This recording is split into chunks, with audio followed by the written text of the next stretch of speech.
في عندنا هنا عضلتين هنا كده، العضلتين اللي جوه دول العضله الضمه دي مسؤوله عن الحوض، فتحه الحوض بتاعتي. تمام؟ فلو رجلي الاثنين كده على خط واحد يبقى كده انا فاتح حوض ايه؟ جانبي. طب لو رجلي بره ورجلي جوه كده يبقى انا فاتح حوض ايه؟ امامي. طب انا فاتح حوض امامي يبقى انا واخد ايه؟ عضله ضمه واحده من رجل واحده، تمام؟ واخد عضله خلفيه من الرجل الثانيه. تمام؟ طب لو فاتح حوض جانبي يبقى انا واخد الجانبيه العضلتين الضمتين دول اللي انا هنا وهنا، هم دول اللي شغالين مع بعض مع الايه؟ مع الاوتار الداخليه والخلفيه. يبقى الضغط هنا كان ايه؟ جامد، صح؟ طيب الضغط بقى الناحيه الثانيه هيبقى ايه؟ اخف.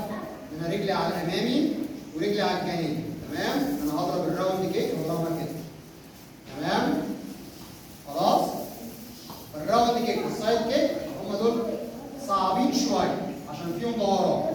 فانا طيب انا هعمل ازاي بقى يا كابتن؟ اعمل ايه؟ هجيب كرسي.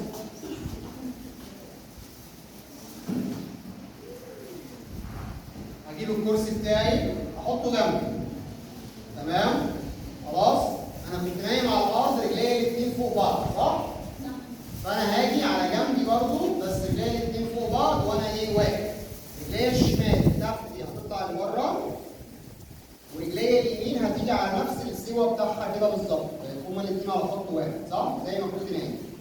اطلع رجلي اليمين لفوق وادي الركبه لورا، اجيب مشط رجلي لورا وافقد رجليا زي ما كنت نايم وارجع تاني وارجع لورا تاني هعملها تاني. هنسند دلوقتي، هنسند على الحيطه واحنا بنعملها. ماشي؟ اطلع كده 1 2 3 وارجع تاني. ماشي؟ انا سايب على الكرسي عشان يديني ايه؟